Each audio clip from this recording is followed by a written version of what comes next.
कथा इस प्रकार शुरू होती है। प्राचीन समय की बात है। एक नगर में प्रतापी और दानी राजा रहा करते थे। राजा अत्यंत दानी, ब्राह्मणों को आदर देने वाले और निर्धनों के सहायक थे। वे हर गुरुवार को भगवान विष्णु और बृहस्पति देव का व्रत करते, पीले वस्त्र धारण करते, केले के पेड़ की पूजा करते और चने की दाल तथा गुड़ का प्रसाद वितरित करते थे। उनकी भक्ति से राज्य में वर्षा समय पर होती, फसलें लहलहाती और प्रजा सुखी थी। परंतु उनकी रानी इसके विपरीत कठोर हृदय वाली, दान पुण्य और व्रत पूजन से विमुख स्त्री थी। राजा की यह बात उनकी रानी को अच्छी नहीं लगती थी। रानी न तो गरीबों को दान देती, न ही भगवान का पूजन करती थी और राजा को भी दान देने से मना किया करती थी। एक दिन राजा प्रातःकाल से ही शिकार खेलने वन को गए हुए थे, तो रानी संयोगवश महल में अकेली रह गई। जब बृहस्पति देव को यह झांत हुआ कि रानी अपने पति के दान पुण्य से असंतुष्ट है, तो उन्होंने सोचा, क्या वास्तव में रानी का हृदय इतना कठोर हो चुका है? इसे परखने के लिए बृहस्पति देव ने साधु का वेश धारण किया और राजा के महल की ओर चल दिए। महल के द्वार पर पहुंचकर उन्होंने भिक्षा मांगी, माथे कृपया भिक्षा दें। रानी ने जब साधु को देखा तो बिना किसी संकोच के कठोर स्वर में कहा, हे साधु महाराज, मैं तो इस दान पुण्य से तंग आ गई हूं। मेरे पति सारा धन गरीबों पर लुटाते रहते हैं, इसीलिए मेरी तो यही इच्छा है कि हमारा यह सारा धन नष्ट हो जाए। फिर न रहेगा बांस, न बजेगी बांसुरी, न हमारे पास धन होगा और न ही मेरे पति दान पुण्य करेंगे। रानी की बात सुनकर साधु ने कहा, हे देवी, तुम तो बड़ी विचित्र हो। धन और संतान तो सभी चाहते हैं, पुत्र और लक्ष्मी तो पापी के घर भी होने चाहिए। यदि तुम्हारे पास अधिक धन है तो भूखों को भोजन दो, प्यासों के लिए प्याऊ बनवाओ, मुसाफिरों के लिए धर्मशालाएं खुलवाओ। जो निर्धन अपनी कुंवारी कन्याओं का विवाह नहीं कर सकते, तुम उनका विवाह करवाओ। जो जीव जंतु भूखे हैं, उन्हें भोजन दो। ऐसे और कई काम हैं जिनको करने से तुम्हारा यश लोक परलोक में फैलेगा। तुम्हारा यह धन दान पुण्य से जुड़कर और बढ़ेगा। परंतु रानी पर साधु के उपदेश का कोई प्रभाव न पड़ा। वह बोली, महाराज, आप मुझे कुछ ना समझाएं। मैं ऐसा धन नहीं चाहती जो हर जगह बांटती फिरूं। साधु ने उत्तर दिया, यदि तुम्हारी ऐसी ही इच्छा है तो तथास्तु। तुम ऐसा करना कि बृहस्पतिवार को घर लीपना, इसके बाद पीली मिट्टी से अपना सिर धोकर स्नान करना, भट्टी चढ़ाकर कपड़े धोना। ऐसा करने से आपका सारा धन नष्ट हो जाएगा। इतना कहकर वह साधु महाराज वहां से अंतर्ध्यान हो गए। साधु के अनुसार कही बातों को पूरा करते हुए रानी को केवल 3 बृहस्पतिवार ही बीते थे कि उसकी समस्त धन संपत्ति नष्ट हो गई और इतनी बुरी दशा हो गई कि एक समय के भोजन के लिए भी राजा का परिवार तरसने लगा। तब एक दिन राजा ने रानी से बोला कि हे रानी, तुम यहीं रहो, मैं दूसरे देश को जाता हूं, क्योंकि यहां पर सभी लोग मुझे जानते हैं, इसलिए मैं कोई छोटा कार्य नहीं कर सकता। ऐसा कहकर राजा परदेश चला गया। वहां वह जंगल से लकड़ी काटकर लाता और शहर में बेचता। इस तरह वह अपना जीवन व्यतीत करने लगा। इधर राजा के परदेश जाते ही रानी और दासी दुखी रहने लगी। एक बार जब रानी और दासी को 7 दिन तक बिना भोजन के रहना पड़ा, तो रानी ने अपनी दासी से कहा, हे दासी, पास ही के नगर में मेरी बहन रहती है, वह बड़ी धनवान है। तू उसके पास जा और कुछ ले आ, ताकि थोड़ी बहुत गुजर बसर हो जाए। दासी रानी की बहन के पास गई। उस दिन गुरुवार था और रानी की बहन उस समय बृहस्पतिवार व्रत की कथा सुन रही थी। दासी ने रानी की बहन को अपनी रानी का संदेश दिया, लेकिन रानी की बड़ी बहन ने कथा और पूजा अधूरी होने के कारण कोई उत्तर नहीं दिया। जब दासी को रानी की बहन से कोई उत्तर नहीं मिला तो वह बहुत दुखी हुई और उसे क्रोध भी आया। दासी ने वापस आकर रानी को वहां की सारी बात बता दी। दासी की ये सब बातें सुनकर रानी ने खुद को और अपने भाग्य को कोसना शुरू कर दिया। उधर रानी की बहन ने सोचा कि मेरी बहन की दासी आई थी, परंतु मैं उससे नहीं बोली, इससे वह बहुत दुखी हुई होगी। कथा सुनकर और पूजन समाप्त करके वह अपनी बहन के घर आई और कहने लगी, हे बहन, मैं बृहस्पतिवार का व्रत कर रही थी। तुम्हारी दासी मेरे घर आई थी, परंतु जब तक कथा होती है तब तक न तो उठते हैं और न ही बोलते हैं, इसीलिए मैं नहीं बोली। कहो, तुम्हारी दासी क्यों आई थी? रानी बोली, बहन, तुमसे क्या छिपाऊं, हमारे घर में खाने तक को अनाज नहीं बचा। और ऐसा कहते कहते रानी की आंखें भर आईं। उसने दासी समेत पिछले 7 दिनों से भूखे रहने तक की बात अपनी बहन को विस्तार पूर्वक सुना दी। रानी की बहन बोली, देखो बहन, भगवान बृहस्पति देव सबकी मनोकामना को पूर्ण करते हैं। शायद तुम्हारे घर में अनाज रखा हो। पहले तो रानी को विश्वास नहीं हुआ, पर बहन के आग्रह करने पर उसने अपनी दासी को अंदर भेजा तो उसे सचमुच अनाज से भरा एक बर्तन मिल गया। यह देखकर दासी को बड़ी हैरानी हुई। दासी रानी से कहने लगी, हे रानी, जब हमको भोजन नहीं मिलता तो हम व्रत ही तो करते हैं, इसलिए क्यों ना इनसे व्रत और कथा की विधि पूछ ली जाए ताकि हम भी व्रत कर सकें।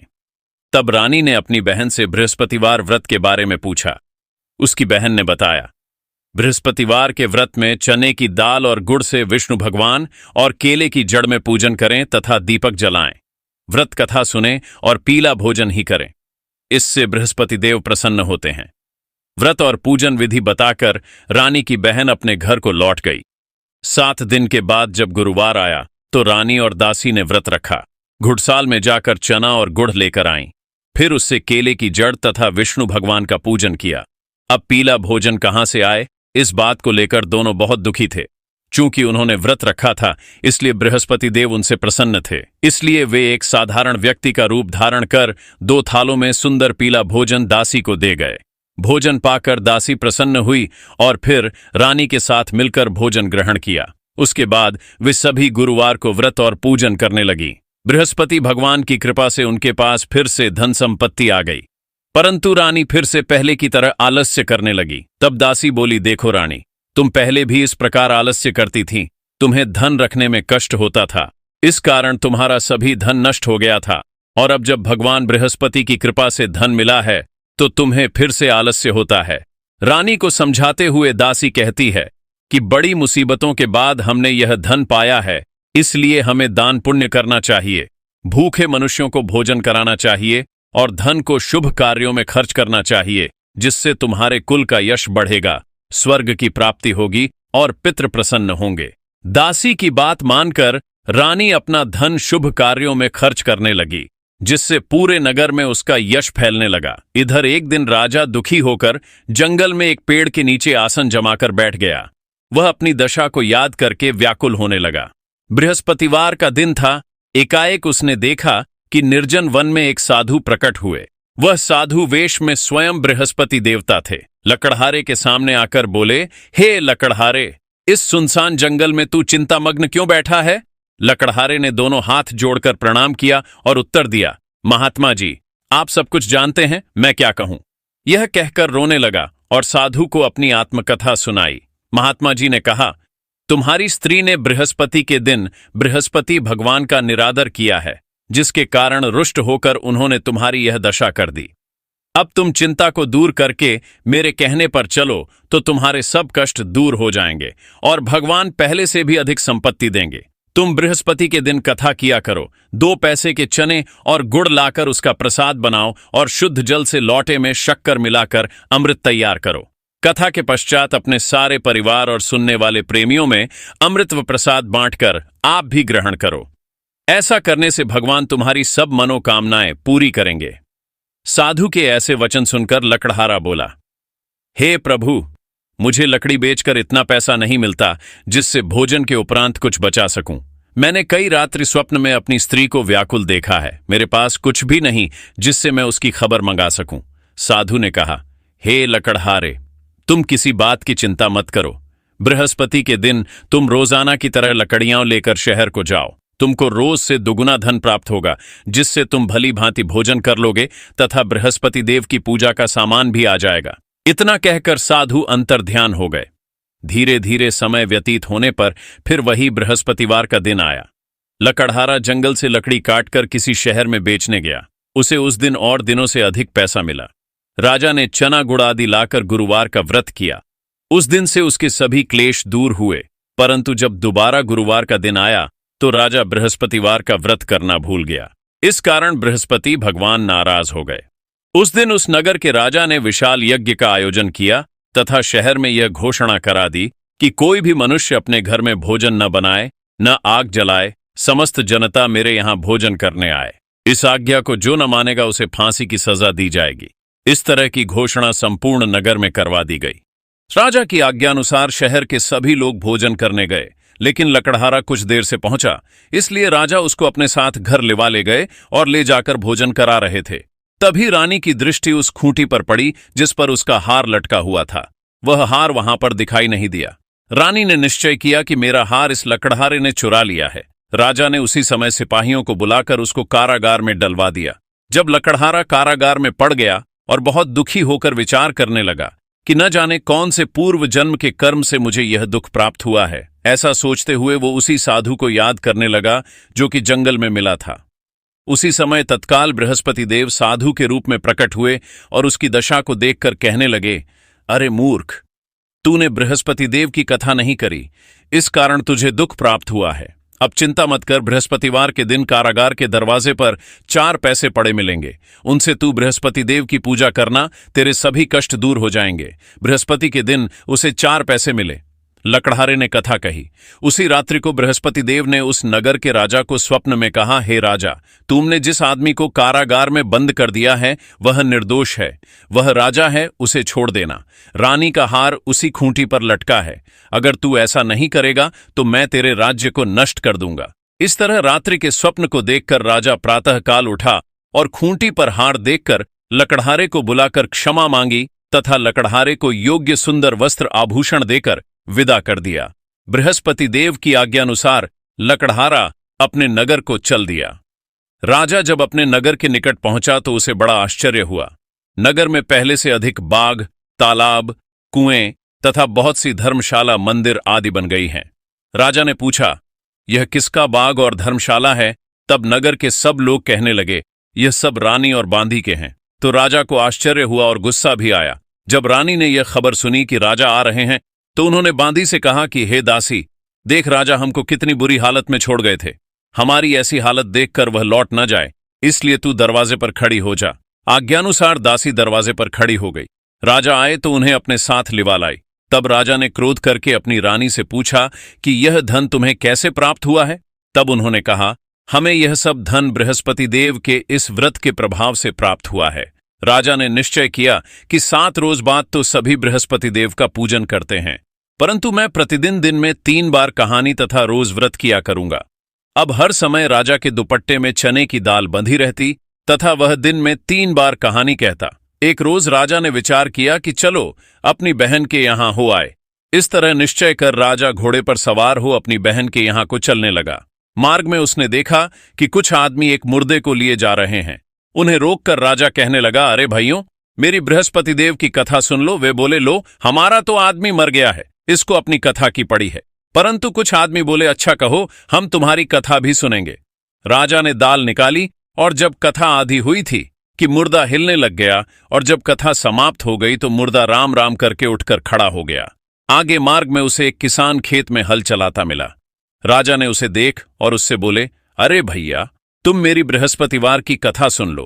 किसान बोला, जब तक मैं तेरी कथा सुनूंगा तब तक 4 हरैया जोत लूंगा, जा अपनी कथा किसी और को सुनाना। इस तरह राजा आगे चलने लगा। राजा के हटते ही बैल पछाड़ खाकर गिर गए तथा किसान के पेट में बड़ी जोर का दर्द होने लगा। उस समय उसकी मां रोटी लेकर आई। उसने जब यह देखा तो अपने पुत्र से सब हाल पूछा और बेटे ने सभी हाल कह दिया तो बुढ़िया दौड़ी दौड़ी उस घुड़सवार के पास गई और उससे बोली कि मैं तेरी कथा सुनूंगी, तू अपनी कथा मेरे खेत पर चलकर ही कहना।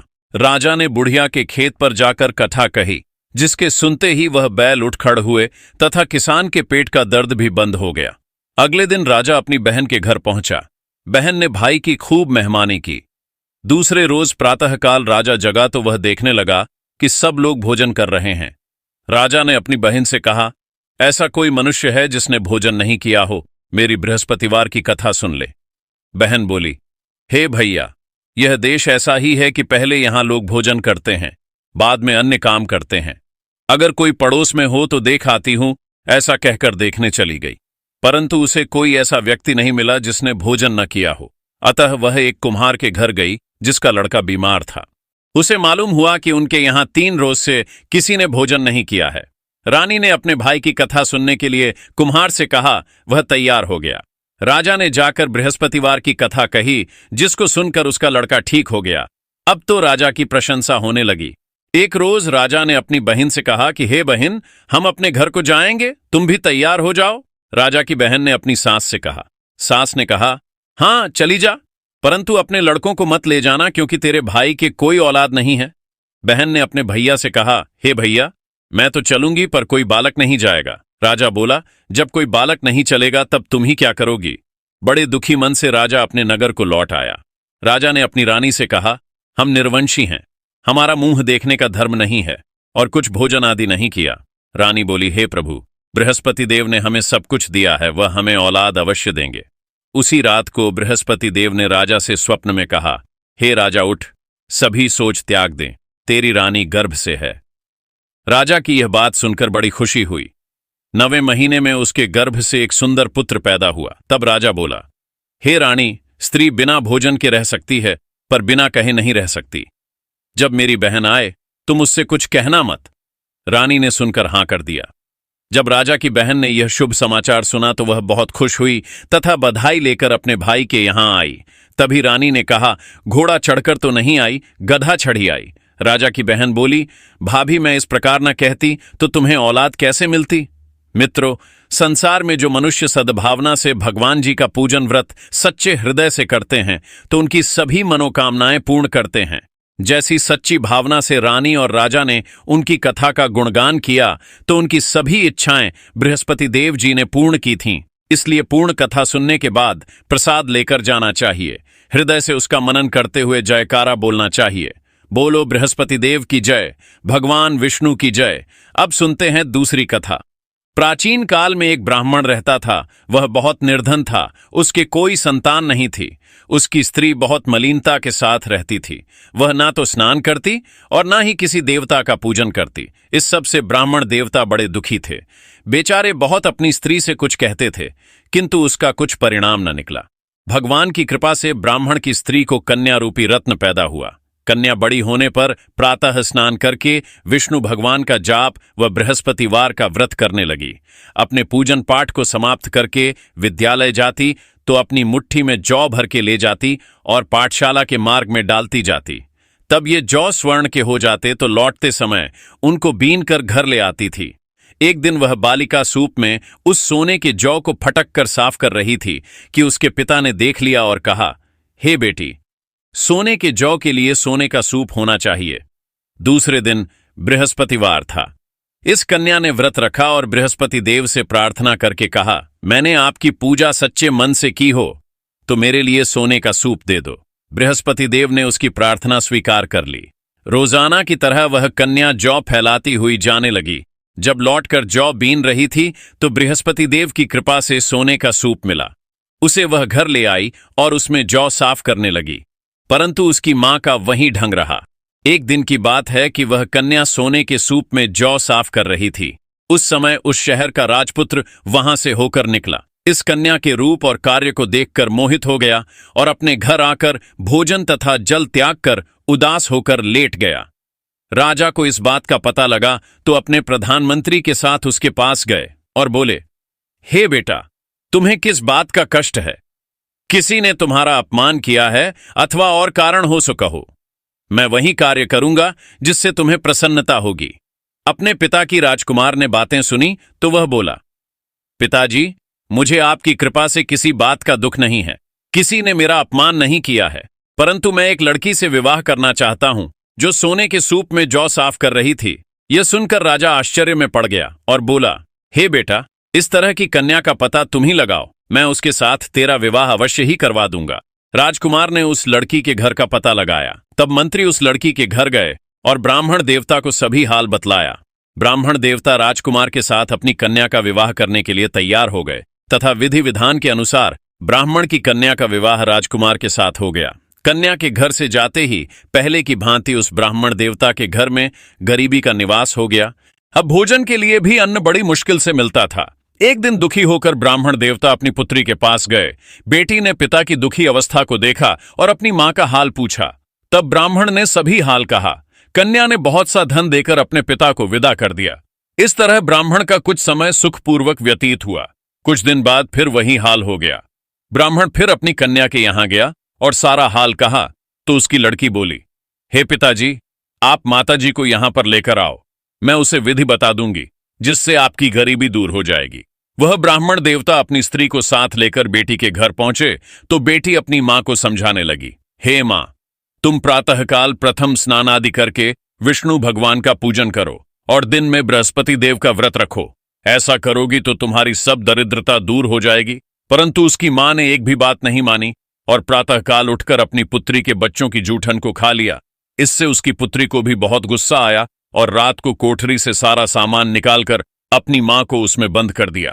प्रातःकाल उसे कोठरी से निकाला तथा स्नानादि करा के पाठ करवाया तो उसकी मां की बुद्धि ठीक हो गई और फिर उसकी मां प्रत्येक बृहस्पतिवार को व्रत रखने लगी। इस व्रत के प्रभाव से उसके मां बाप बहुत ही धनवान और पुत्रवान हो गए और बृहस्पति जी के प्रभाव से इस लोक के सुख भोग कर स्वर्ग को प्राप्त हुए। तो बोलो विष्णु भगवान की जय, बृहस्पति देव की जय।